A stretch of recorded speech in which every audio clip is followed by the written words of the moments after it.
It's not unusual to be loved by anyone. It's not unusual to have fun with anyone. But if I ever find that you've changed at any time, it's not unusual. Hey, hey, yeah. Hey, hey, yeah. Hey, hey, yeah. It's not unusual.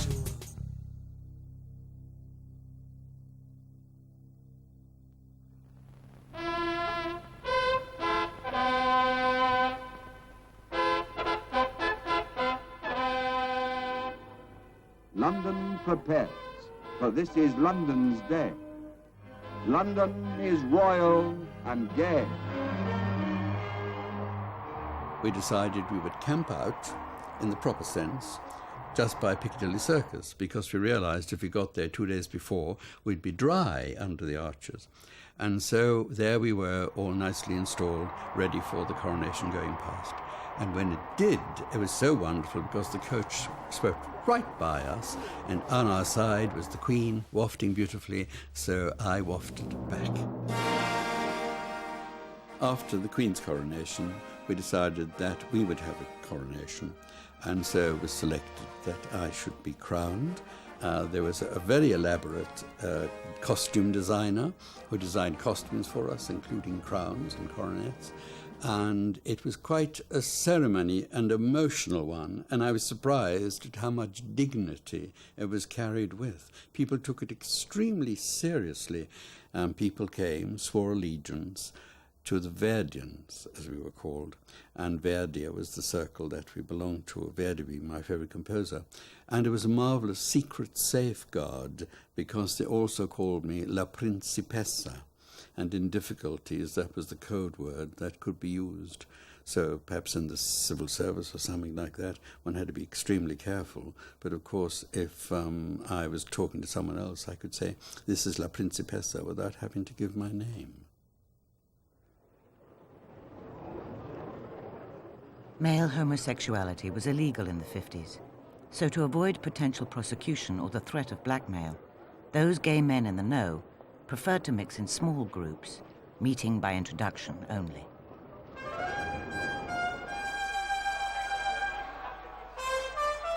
The parties were divided into sections.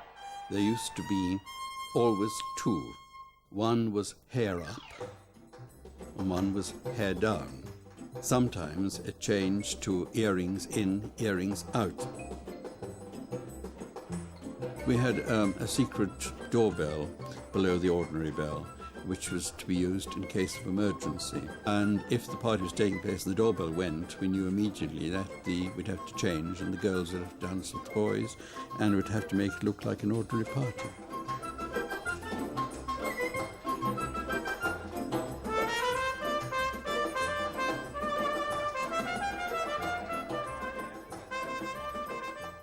Invitations had gone out for a party that I was to give. And suddenly at work I was receiving phone calls, is the party on or off? The trouble being the Montague case, which had developed and exploded, and it was in such difficulty that none of us knew what to do. Lord Montague was a peer and a member of the aristocracy, arrested and imprisoned in 1953 for homosexual offences. The case was the most notorious of a number of high-profile arrests, marking a clampdown on gay men that began with the Cold War. In 1951, two homosexual spies, Burgess and Maclean, had defected to Russia. The government thereafter perceived gay men, already the victims of most known blackmail cases, as a real security threat. The United States had already sacked suspected gay men in state jobs and strongly encouraged Britain to follow its lead. Scotland Yard drew up a plan with the help of the FBI, and war was declared on homosexuality. Well, if you could have written a survival guide for gay men at that time, it would have said, never give anybody your surname or your address, never tell anybody how you earn your living or where you work, never take anybody to your home, and never write letters, whether affectionate or otherwise, to anybody with whom you're sexually involved, or even to anybody who you know to be gay. Donald and I both were civil servants, of course, but we had to be very careful to make sure that no one knew that Donald and I lived together. It was very difficult because I even had to give another address, which was very awkward. But one day we were at the opera and there was a lady who was in our office, saw us, and she said, "Oh, I didn't know you both were interested in opera. How did you manage to get your seats together?" And worse followed when we left and were travelling home together, and she happened to be sitting in our same compartment, and unknown to us saw us get out at Hampstead, and we were reported, and I was moved to another office out in Hackney. It was as bad as that in those days.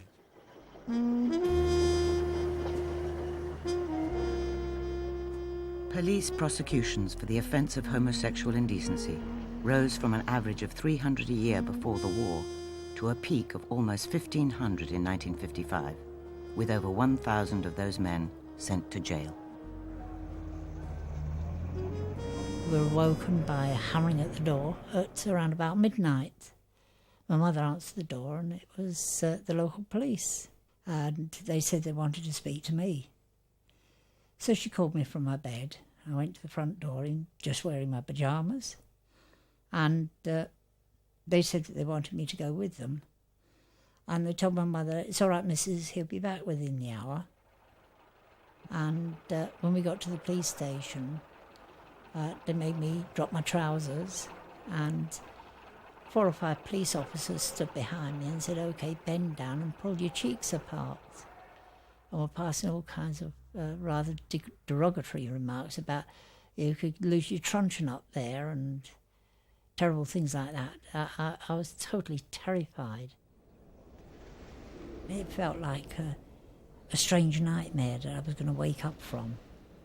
I kept saying to myself, "No, you're asleep. You're going to wake up soon, Jim. Don't worry. You'll wake up soon." But I never ever woke up. I was already awake. The guy that I actually had a relationship with had been picked up for, as they say, importuning for immoral purposes. Apparently he was standing near a toilet. He had a letter with my address on in his pocket. Just normal sort of friendly letters to each other expressing our love. And when they raided my home, they found a letter in my home where he had used some rather explicit description of what we'd done, which the judge asked to be read out several times. Eventually, when all the evidence was heard, the other guy was sentenced to 3 years in Reading jail, which was hard labour. I was given a fine of £50 or 6 months in prison, with the added burden that for 3 years I was to be a good behaviour. If any time during that 3 years I came before a court for a similar charge, that the judge's recommendation was that I would serve a minimum 25 years sentence without remission.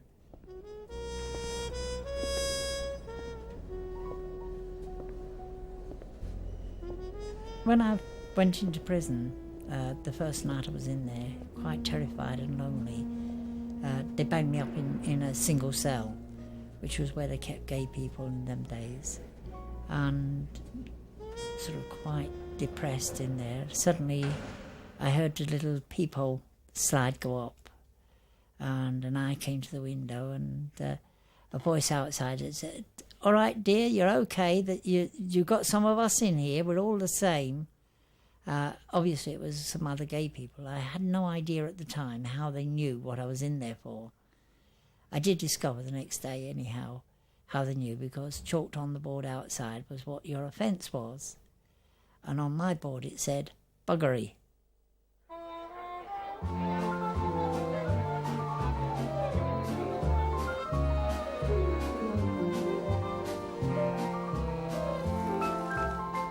The war had ruptured family life, and now marriage and motherhood were promoted vigorously as the country sought to re-establish family values. For lesbians and gay men, it was hard to avoid the pressure to conform, but marriage could turn out to be another kind of prison for those who succumbed. It wasn't until I was married that I realized that sex was absolutely horrendous. for me. And I can remember feeling quite nauseated. Can also remember at one stage going to my doctor, and he said to me, a lot of women feel like that. Emotionally, things became quite difficult, and I felt I just couldn't cope any longer, and I felt it would be a detriment to my children if I stayed alive. I had very, very low self-esteem. So I contemplated suicide, and I made sure that I had things for the children. I bought them toys and new clothing, and so that they would find it on the day that I wouldn't be there. And in those days you could buy insulin over the counter quite easily, and I sort of rationalized if I gave myself an overdose of insulin, that would send me to Kingdom Come. So I looked around and I found some really very thick rhododendron bushes in Hyde Park, and I thought, well, they will be marvelous. So I already hid in the bushes, then injected myself, and I probably went into a coma. Those particular bushes were fairly close to the Hyde Park police, and they did have dogs in those days, and I was found. The police didn't prosecute me. They said I needed psychiatric treatment. And I was particularly lucky in having a psychiatrist who recognized that I was a lesbian. She actually voiced it. She actually labeled it. Sometimes it was necessary to go to great lengths to be true to yourself and escape what didn't come naturally, even if it meant leaving family and friends. There were relatives starting to say, because I was moving steadily through my 20s, where's your girlfriend? When are you going to get a steady girlfriend? When are you getting married? And so on. The pressure was on.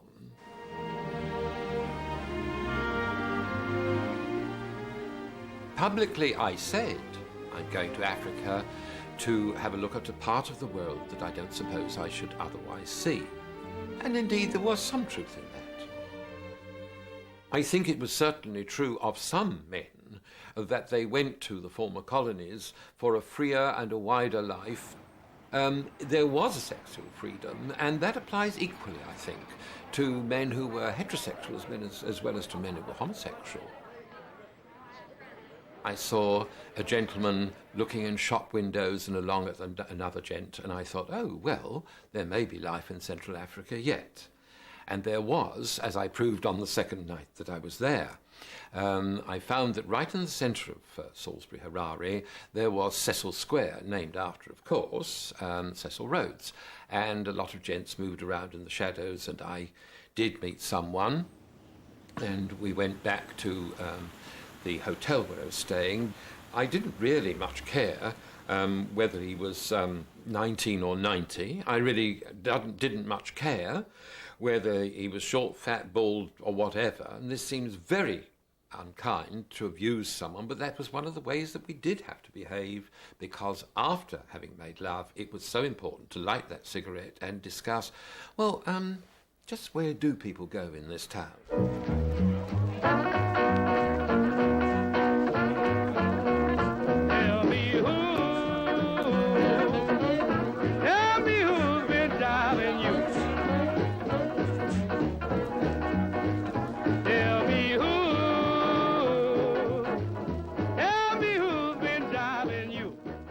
My dad did want me to get married. He was really adamant. He used to take me up the garden and talk to me. And he said, you know, it's about time you got married because people are talking about you and everything. And I said, well, I can't help what I am. And he said, well, what are you? I said, well, I'm different. I know, what do you mean different? And I said, well, I like to go with men. And he says, it's just a phase that we all go through it. He says, you all play about with each other and what have you. He says, it's about time they got married and met me and the mother happy. I used to go out with girls. I had girlfriends. Lots of girlfriends. I were okay while with the girl on the back row of the pictures. I used to get a cock stand as hard as iron. Then we used to go walk down the field. Dead. I couldn't do a thing. Never know how much I love you. Never know how much I care. When you put your arms around me, I get a fever that's so hard to bear. You give me fever. I met Carol at the Mother Tester Club. It was an anarchist club. And she was really the very first person who made me aware of my sexuality.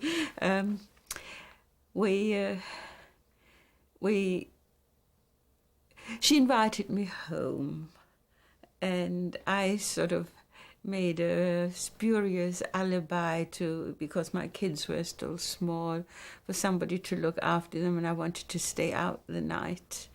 So, I had to lie through my teeth what I was doing that weekend.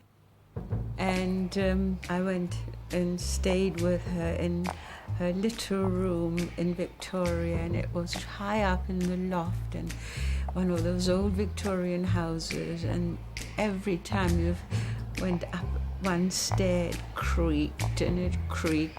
We spent the night together, and I could hear mice running around, and I hated mice. I was scared stiff of mice, but that didn't bother me. I mean, yeah, I knew it was mice.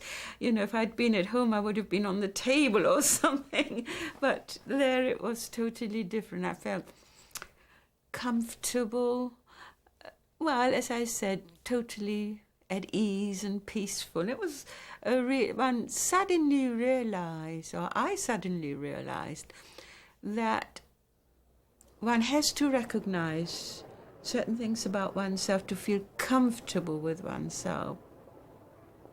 Going home after being with Carol all day was terrible. It was a real trauma. I didn't want to go home. I can still visualize myself all those many years ago standing the front door, actually not wanting to put the key in, but eventually walking through, and the differing emotions one experiences of a double life, in a way, I knew I would be forced into.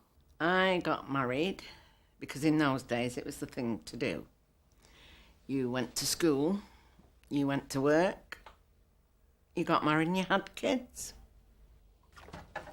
Married life proved to be quite run-of-the-mill, mundane, boring, a bit like a gerbil in a little treadmill, running round and round and round, getting nowhere fast, and very, very uneventful.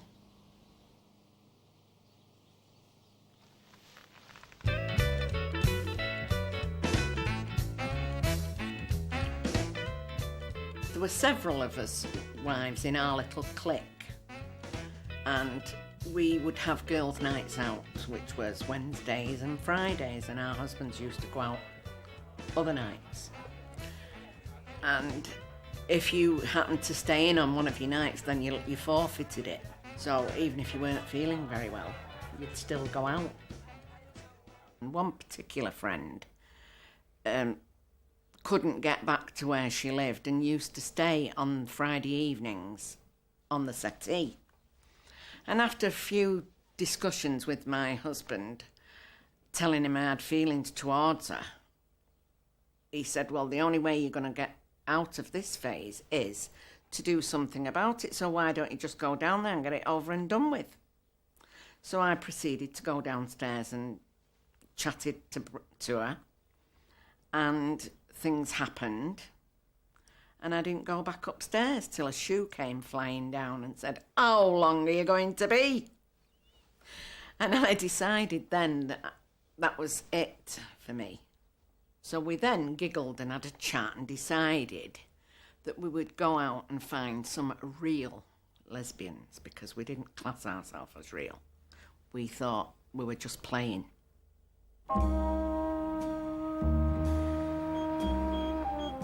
Finding a way to meet other gay people was difficult. The few bars that tolerated gays existed only in the big cities. Very often, these pubs were the same ones that turned a blind eye to prostitutes and other outlaws from society. When I came out of prison, being as I was already a criminal, I decided, well, you know, I might as well start living it up, and I started wearing makeup and parading around London, and eventually got a job in a bar as a barmaid in a clip joint where I could wear makeup all the time. It made it a lot easier to meet other guys who were like-minded, and I used to get stopped by the police and asked why I was wearing makeup, and I just used to say, well, I've been filming, darling. Sex with a woman was completely and utterly different to anything I'd ever experienced. We decided we'd have to make plans to leave this married life scene. We got to know via the grapevine that there was a pub called the Union in Manchester. When we went in the place, there was lots of men dressed as women, which we'd never seen before, all made up in wigs and miniskirts, and some singing on stage, and it was just really unbelievable. One very kind drag queen called Shirley came over and was quite friendly, and he said, do you know how things work in here, girls? Is it your first time? And we said, yeah, we've never been before. And he said, are you together? So we said, yes, but we want to make friends. Drag queens had their own language, which was called Polari. And if you were well in, they would explain some of the words to you, but if you had to really get to know them before, because they would chat away in this language, which was a bit like backslang. And they would say Nanti Polari in front of the Omi, which means don't speak in front of the straight person. And Vada the Ekaf, which is look at the face. And it was like a total other planet with its own language, its own life, its own little world, which just continued without anybody else knowing about it. And like I say, we had these 2 nights a week out, but she was going on holiday with family. And I said, well, what will I do when it's our nights out? What am I going to do? So she said, well, you'll have to just go on your own. I said, oh, God, I can't. Anyway, cut a long story short, I summoned up courage and I went and stood there in the Union. And quite quickly, this chap approached me and offered me money. And I was outraged. Said, how dare you? Go away, or words to that effect. And I turned my back on him, but there was a black guy who used to be a barman, come bouncer, come minder, come everything there, who came over to me and said, look, he's not being offensive, he just thinks you're a business deal. And I said, well, tell him I'm not. Anyway, that was on the Wednesday, so on comes the Friday, I've got to go out again on my own, this big ordeal. And the same chap was there and came over and said, look, there's nothing to worry about. It's a chance to earn some money. And I don't know to this day what came over me, but I took the bull by the horns and off I went with him. When she was coming back off her hole, I thought, oh, crikey, what's she going to say to me now? And she was all pleased to see me and saying, hiya, how did you do? While I was gone, I went, oh, God, you're not going to speak to me now. She said, why, what have you? I said, you won't believe when I tell you. I'm on the game. She said, you're not. I said, well, I am, whether you like it or whether you don't. I told her I'd earned £15 while she was gone. And that was 5 weeks housekeeping money to me because I got £3 a week. And he thought that was too much. And I'd earned this 15 quid while she was just away for a week at Butlins. So how wonderful, and how soon we'd have money and be able to buy a house, which I did. The reason why gay men linked with the prostitutes and the other criminals was we gave each other protection in a roundabout way. If girls were caught on the game with condoms, they would be charged for prostitution. If a gay guy were caught with a tin of Vaseline, he would also be charged with prostitution. So the girls would carry the Vaseline and the lads would carry the condoms. It made for a rather strange relationship, a rather strange set of bedfellows. Prostitution and homosexuality were inextricably linked in the public mind. When, following the Montague case, the government was pressured into commissioning a report on homosexuality, it was combined with research into prostitution. The committee, headed by Sir John Wolfenden, published its findings in 1957. To the government's surprise, they recommended that consenting sex between adults in private should be made legal. Even the church backed the reforms, suggesting an age of consent at 17.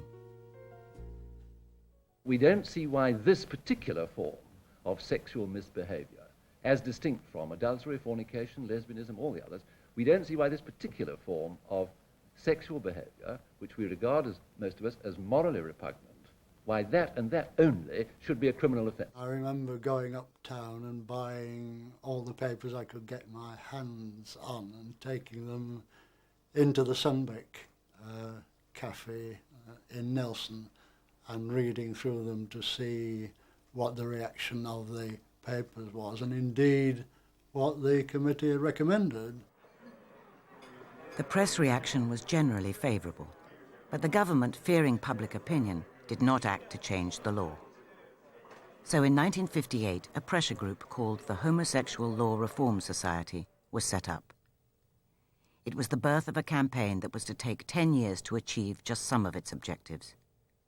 Alan Horsfall was a supporter.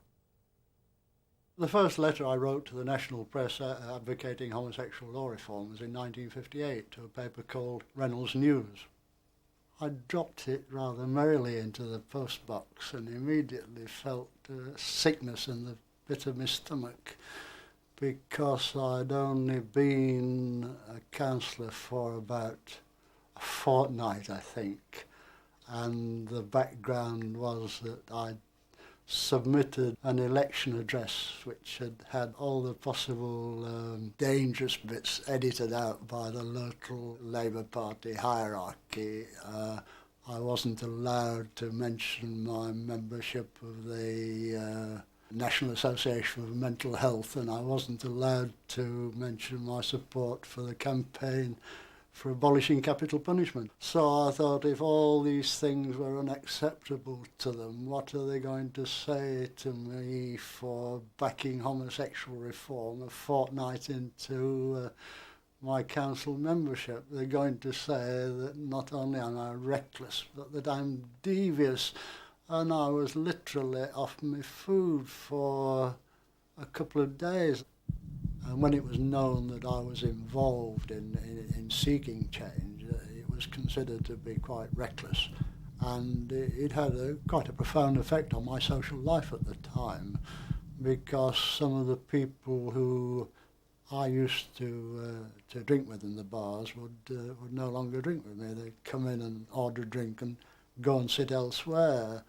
And it was as though they felt that that my high profile and vulnerability would rub off onto them.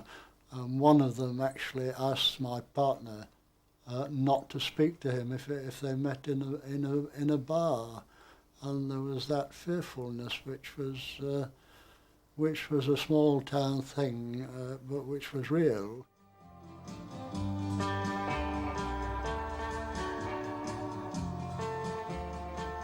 The 60s saw a massive shift in British society as a post-war generation grew up with a less rigid view of life.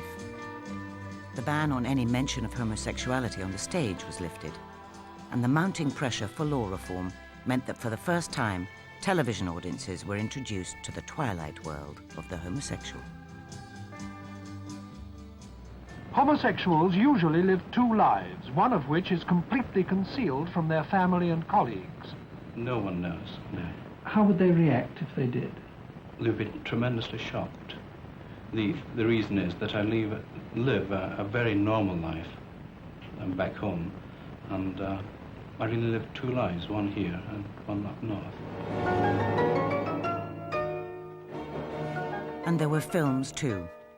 Victim was the first film to put homosexuality at the centre of its plot. It had a strongly campaigning message and two major stars in the leading roles. You knew, of course, that he was a homosexual. I had formed that impression. You know also, sir, that as many as 90% of all blackmail cases have a homosexual origin. I follow your train of thought, Inspector, but I wouldn't know if it applied in this particular instance. You can't hazard a guess, sir. No. Well, there's no doubt that a law which sends homosexuals to prison offers unlimited opportunities for blackmail. 3 or 4 of us said we'll go and see this film, and that's just how many there were when the lights first went down. Then we heard the rustling of mice all round us, and suddenly, when I dared to glance away from the screen, I found the cinema 3/4 full. And then, at the end, as you remember in the old days, especially in the colonies as they then were, you had God Save the Queen at the end, and you had the credits. And before those lights went out, we heard the mice rustling, and there were only half a dozen of us standing in the cinema for God Save the Queen.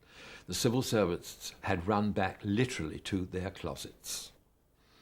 The most important thing was it did make the general public aware how difficult a homosexual life was and how discreet and careful we had to be. But I really feel that it did a lot of good.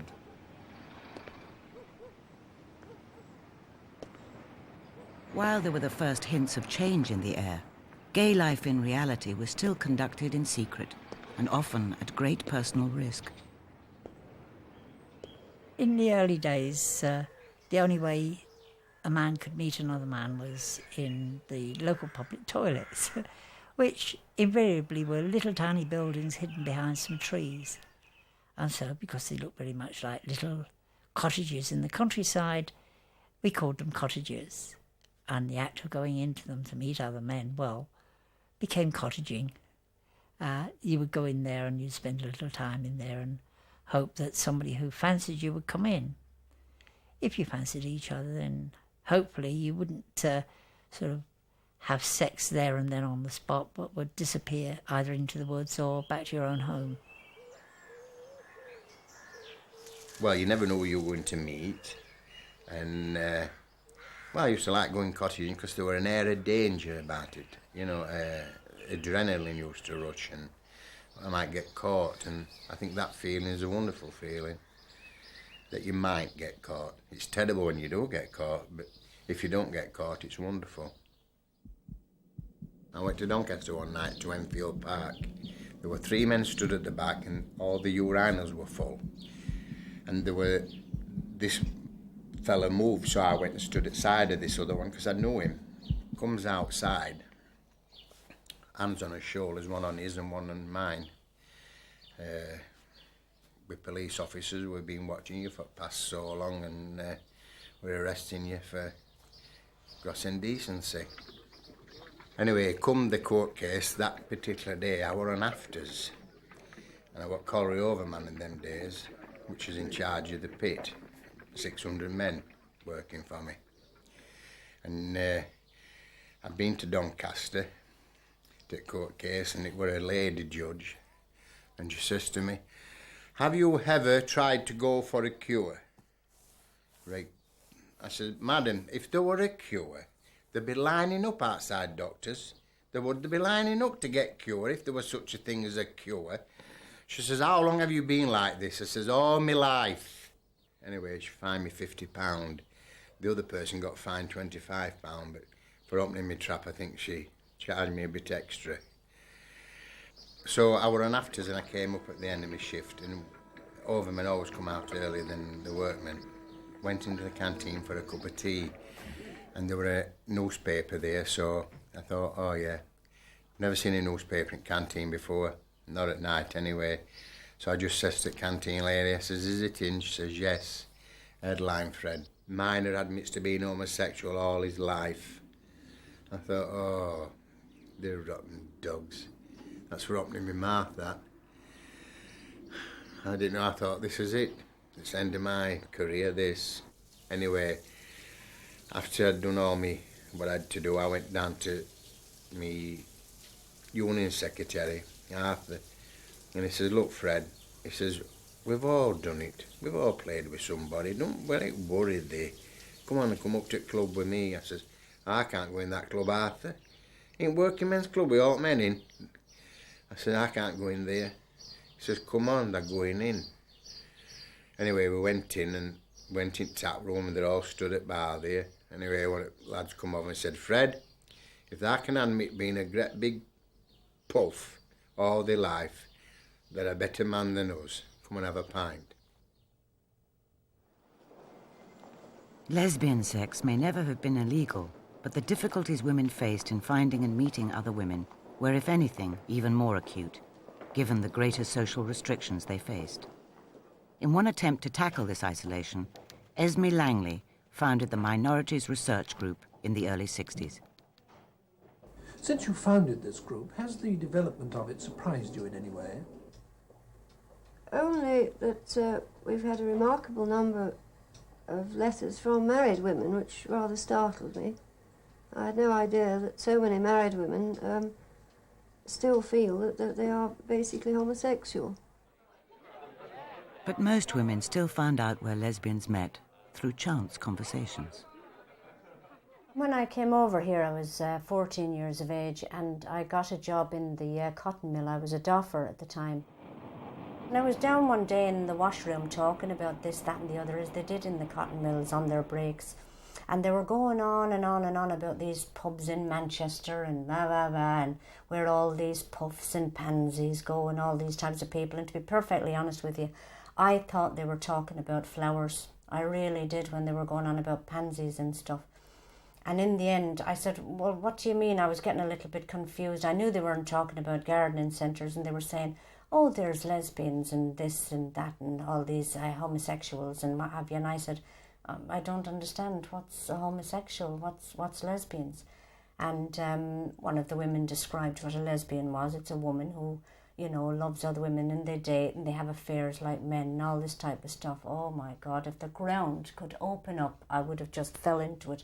I must have gone red from the tip of my toes right up to my forehead, because I thought to myself, this is like a wake-up call. I thought, they're talking about a nation of people that's like myself.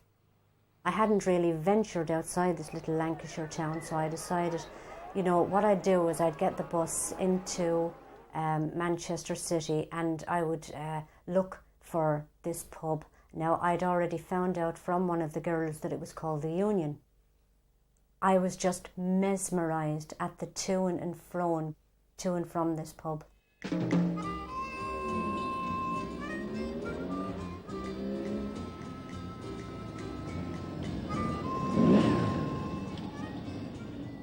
The swashbuckling approach, the heartiness, the thumping stride, the tough man's clothes.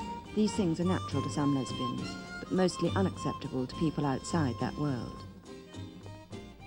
I realised quite quickly that you had to take on some sort of a role, either a butch or a femme role.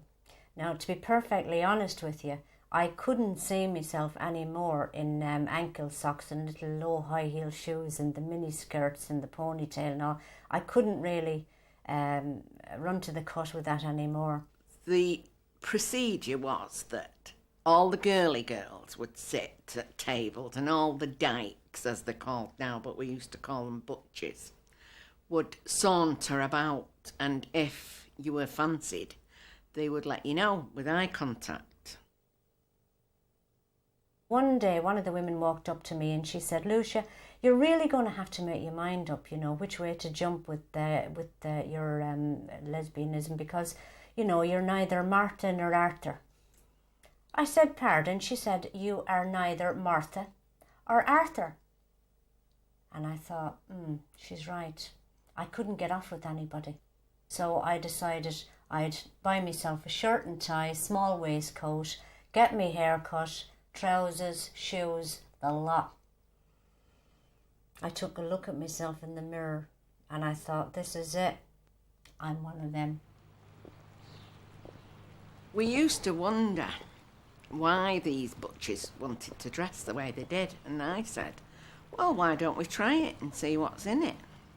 So we stole two of her girlfriend's outfits, which were quite nice handmade suits, and off we went to Leeds in this men's gear.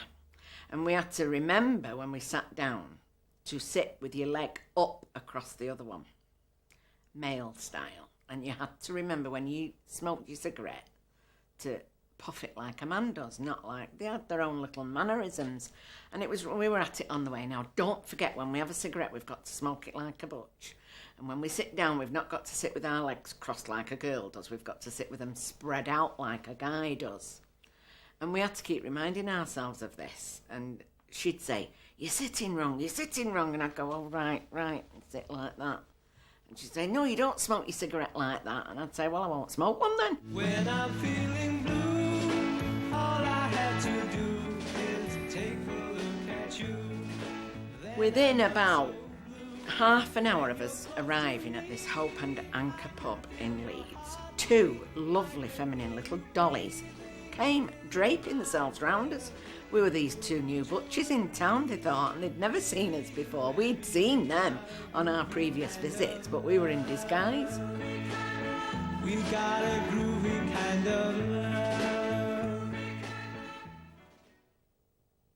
Television programs and newspaper articles led to a growing awareness of homosexuality.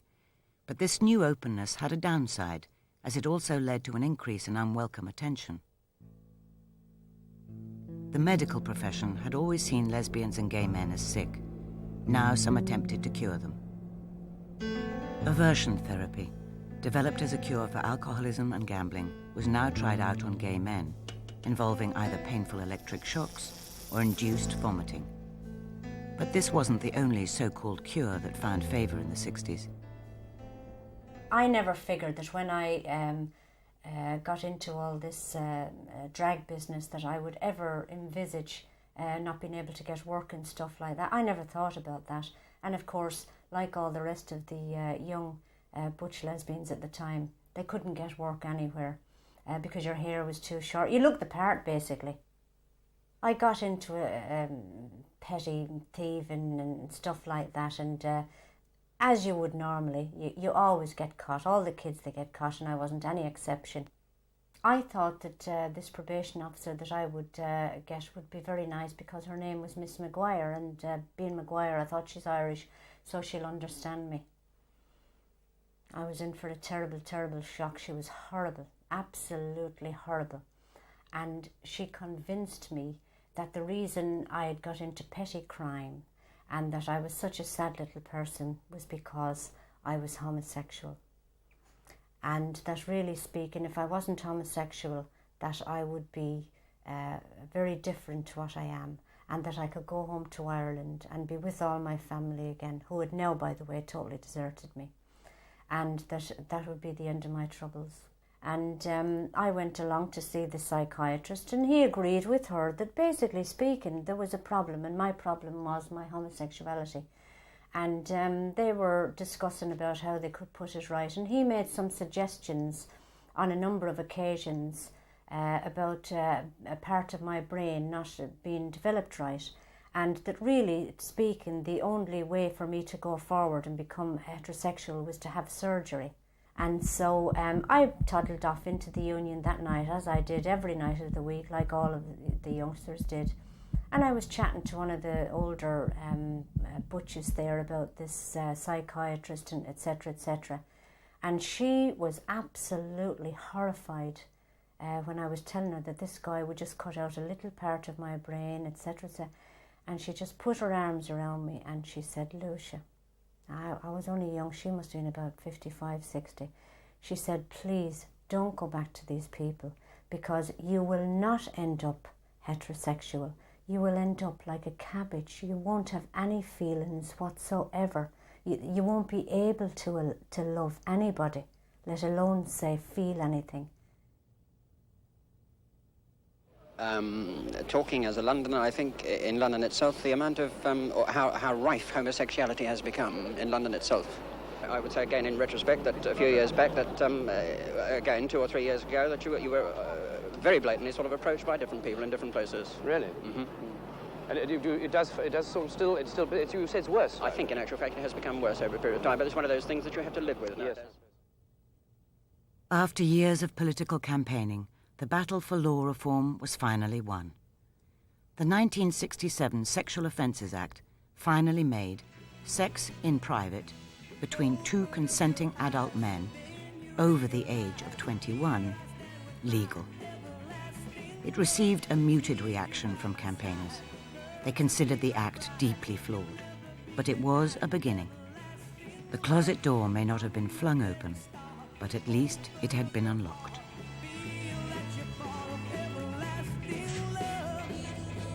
But when we heard that it were legal, we were travelling on a bus, there were a gang of us, I don't know if it were Doncaster or Sheffield, and we all sat there, and Rex always wanted to go with me. I would never go with him. He might be mad I've said that, but he did. Anyway, I got hold of him and I gave him a great big smacker on his lips. And he says, "Oi, everybody's watching." I says, "It don't matter now, it's legal. It's legal now, we can kiss each other." I feel it in my fingers, I feel it in my toes. While the law had changed, outside the big cities, there was still nowhere for other gay people to meet. Despite this, there was a growing sense that times were changing, that a hippie generation was going to be gentler and more tolerant of others. I overheard a conversation with some girls at the back of me, and they were dressed a little bit peculiar, really. They had, there was an odd smell off of them. It was whatever kind of oil it was, patchouli oil. I thought all their clothes was damp and that they were living in cellars and stuff like that. And they had these shirts on with little mirrors in, and their hair was long. And I wondered if they were lesbians, actually, to be perfectly honest with you. But, you know, we soon established that they were and stuff like that. And they were talking about how ghettoised people are, and the butch and the femme thing is not right. And really speaking, we could really do with enjoying being a woman and all this type of thing without having to dress up as men. And oh, I thought all my birthdays come at once. I thought, here we go, this is music to my ears.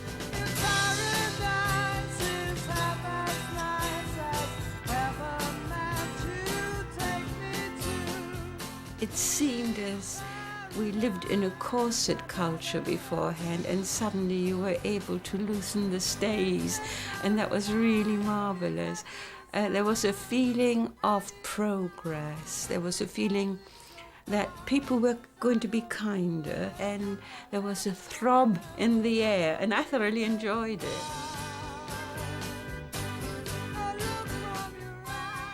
Between 50s and 60s, the contrast would have been difference between black and white is the only way I could really describe it. In the 50s, you were alone and you were searching everywhere for a way to express yourself. Once you got to the 60s, the free expression came in, and it was like going into the sunshine on a beautiful day after a spring shower, that feeling of freshness, the smell. It's just undescribable, really.